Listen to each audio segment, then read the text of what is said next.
President Putin ने खुद की तुलना 18वीं सदी के रूसी सम्राट पीटर द ग्रेट से की है। पीटर द ग्रेट रूस में महान राजा माने जाते हैं। उन्होंने एक बाल्टिक नेशन को शिकस्त दी थी। यह देश स्वीडन था। इस जीत के बाद पीटर ने सेंट पीटर्सबर्ग की स्थापना की। इसी शहर को रूस की राजधानी बताया। पुतिन का खुद को पीटर द ग्रेट बताने भर से स्वीडन और फिनलैंड में खलबली मच गई है। फिनलैंड ने रूस से लगी सरहद पर फेंसिंग शुरू कर दी है। स्वीडन में युद्ध की तैयारियां जोरों पर हैं।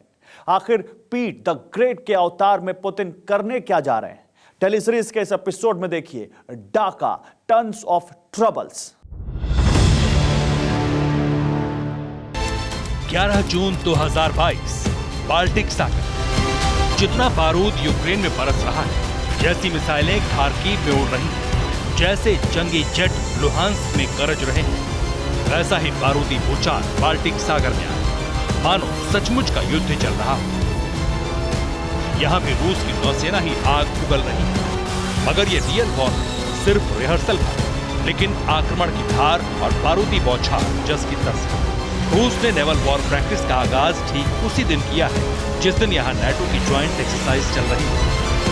रूस यहाँ 19 जून तक धूम धड़ाके का ऐलान कर चुका है। इस वॉर ड्रिल में रूस की नौसेना के 60 सतही युद्धपोत, 45 आपूर्ति जहाज, 45 जंगी जेट, 55 फाइटर हेलीकॉप्टर और 10,000 नौसैनिक शामिल। पुतिन नेवी की पावरफुल प्रेजेंटेशन बाल्टिक सी के जिस हिस्से में चल रही है, उससे कुछ ही दूरी पर नाटो फोर्स मौजूद है। सुपर पावर ने इस ज्वाइंट सैन्य अभ्यास की जानकारी पहले ही दे दी थी। इस रिहर्सल में स्वीडन और फिनलैंड को भी 5 से 17 जून तक शामिल होना था, लेकिन दोनों देश अपनी सेनाएं ब्लू बैटल ग्राउंड में भेज थे। उससे पहले रूस ने धमाकेदार अंदाज में बाल्टिक ऑपरेशन शुरू कर दिया। रूस ने औचक युद्धाभ्यास शुरू किया। इसकी वजह समझना मुश्किल है। कैलिनिनग्राद में रूस की नौसेना के बाल्टिक सागर बेड़े का मुख्यालय है। रूस की सेना आए दिन इस सैन्य अड्डे पर अभ्यास करती रहती है। कैलिनिनग्राद रूस के 46 प्रशासनिक क्षेत्रों में से एक है, लेकिन ये एकमात्र ऐसा इलाका है जो रूस की मुख्य भूमि से सीधा जुड़ा हुआ नहीं है। रूस के लिए कैलिनिनग्राद एक ऐसा सैन्य अड्डा है जो पूरे यूरोप पर भारी पड़ सकता है। रूस इस जगह से बाल्टिक सागर में यूरोपीय और नाटो देशों की आवाजाही को पूरी तरह रोक सकता है। कैलिनिनग्राद रूस के अभियानों के लिए एक महत्वपूर्ण लॉन्च पैड का काम करता है। बाल्टिक नेशन को काबू रखने के लिए रूस इसी नेवल बेस पर शक्ति प्रदर्शन दिखाता है।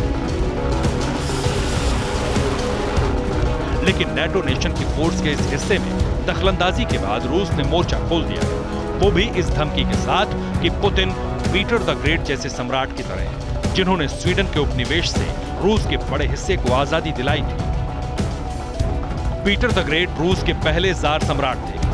18वीं सदी में पीटर ने बाल्टिक तट पर स्वीडन से ग्रेट नॉर्दर्न वॉर जीती। मॉस्को में उन्हीं पीटर द ग्रेट का 350वां जन्मदिन मनाया गया। पीटर द ग्रेट को रूसी साम्राज्य विस्तार के लिए जाना जाता है। पुतिन ने खुद को उसी सम्राट जैसा बताया जिसने रूस का विस्तार किया। इसका संदेश साफ है। पुतिन के टारगेट फिक्स है। स्वीडन और फिनलैंड का नंबर अगला है। दोनों के नाटो सदस्यता हासिल करने से पहले ही पुतिन का ऑपरेशन बाल्टिक नेशन स्टार्ट हो सकता है। इसका खामियाजा क्या हो सकता है? यूक्रेन को 6 जून तक युद्ध में कितना घाटा हुआ, देखिए।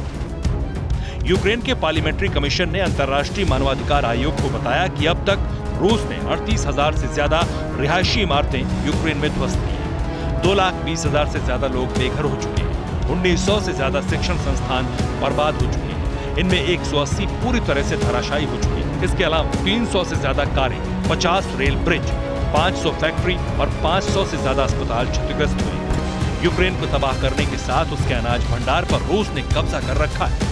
रूसी सेना पर लाखों टन अनाज की लूट के आरोप लगे। ऐसे में बाल्टिक युद्ध छिड़ा तो अंदाजा लगाना मुश्किल है कि कैसी बर्बादी होगी।